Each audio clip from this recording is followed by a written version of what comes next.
Siberia, 1995. As he was investigating the ancient immigrant hypothesis that Asians traveled across the world through the Ural Mountains in the past, Professor Alexander Chuvarov of Bashkir State University in Russia heard a strange rumor from locals.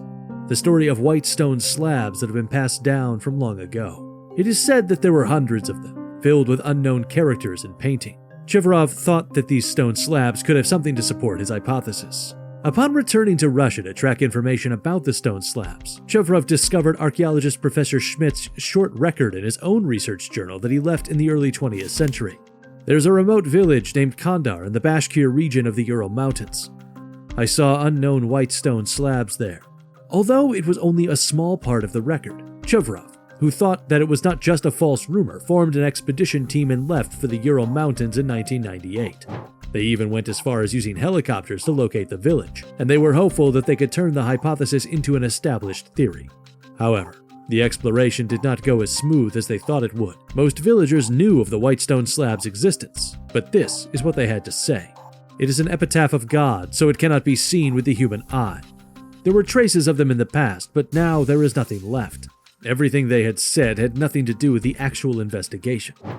As a result, Chuvarov came to think that it is not a legend based on reality, but a mere folktale that is commonly told in the old village.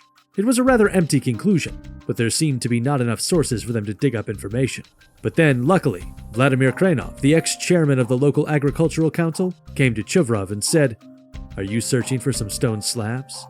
I have a strange slab called the Dashka stone in my yard." Becoming interested in what he heard, Chuvarov led his expedition team to Krenov's home, and there, just as he said, was an old-looking stone slab. With a height of 148 centimeters, width of 106 centimeters, and thickness of 16 centimeters, it was quite large. As soon as he set his eyes on the stone slab, Chuvarov felt some sort of déjà vu. At first glance, it just looked like an ordinary hunk of rock, but then he noticed that the shape of cracks in the stone slab looked incredibly similar to the actual topography of the Bashkir region.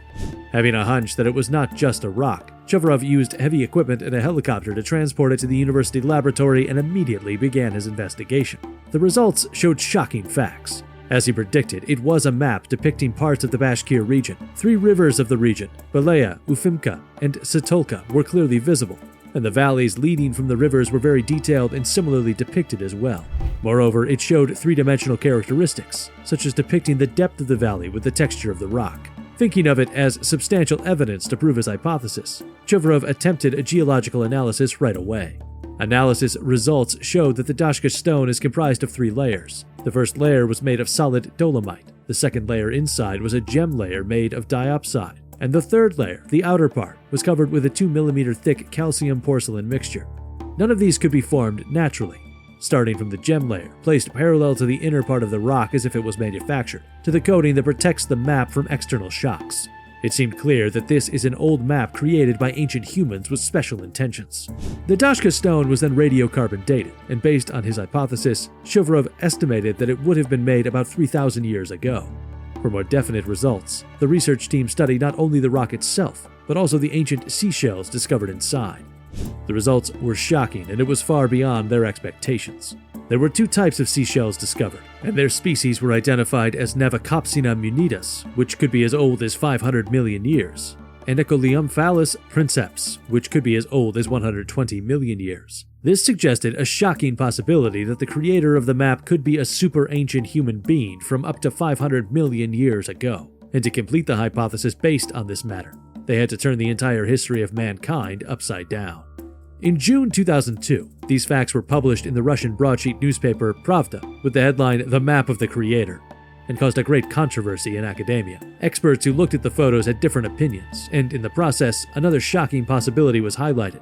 The map was revealed to have a scale of about 1 to 11 million, which can only be done by looking down from an extremely high altitude, such as aerial observation. If the map was created by super ancient humans from hundreds of millions of years ago, were they then equipped with flight technology at the time? Mystics predicted that the rock was only a blueprint for a giant map, and if we put all the pieces together, an entire map with a much grander scale would be complete. If all the mysterious stone slabs in the legend from Kandar village were maps like this one, this would mean they could be as large as the size of our entire planet. However, there were many who argued that this was false, saying that the fact that the cracks matched the shape of rivers and valleys is a mere coincidence. and that there is a leap from the age of the map itself to the ancient seashells discovered with it. Feeling the need for more in-depth research, Shuvarov sent the Dashka stone to the Center for Culture, History, and Environment at the University of Wisconsin in the US, requesting advice. The University of Wisconsin's research team said they would restore the surface of the Dashka stone in 3D form by using computer graphics before then creating a database. With the help of state-of-the-art technology to analyze the stone slab, people were expecting that the authenticity of the map would be revealed as well. But unfortunately, for some reason, the research team did not reveal both the process and the results to the public. This led to people thinking that the reason was because it turned out to be an ordinary hunk of rock, but the research team did not even make a simple announcement about it being a rock either. Some said that the announcement was delayed due to the discovery of shocking information which made the research team reluctant to reveal it to the public, and in fact, the truth remains unrevealed to this day. The identity and origin of the Dashka stone, known as the Map of the Creator, the blueprint abandoned by God, and the legacy of a super-ancient civilization, still remains a mystery. And some said that this is proof of the Great Reset theory. The Great Reset is a conspiracy theory that after achieving such a brilliant civilization in the distant past, humankind was destroyed by a certain event, resulting in them re-entering the Stone Age until they finally reached the civilization in the present. For billions of years of unrecorded history, what guarantees that ancient humans had not reached the same pinnacle of technology that we now enjoy? Since the birth of the Earth, there were several times that gave Mother Nature the chance to clean all the evidence as time goes by. Known as interest-oriented theories, the Great Reset, as well as the super-ancient civilization theory have been excluded from academia. Perhaps the Dashka stone is the most definitive evidence sent by God to prove them. This has been Strange Night.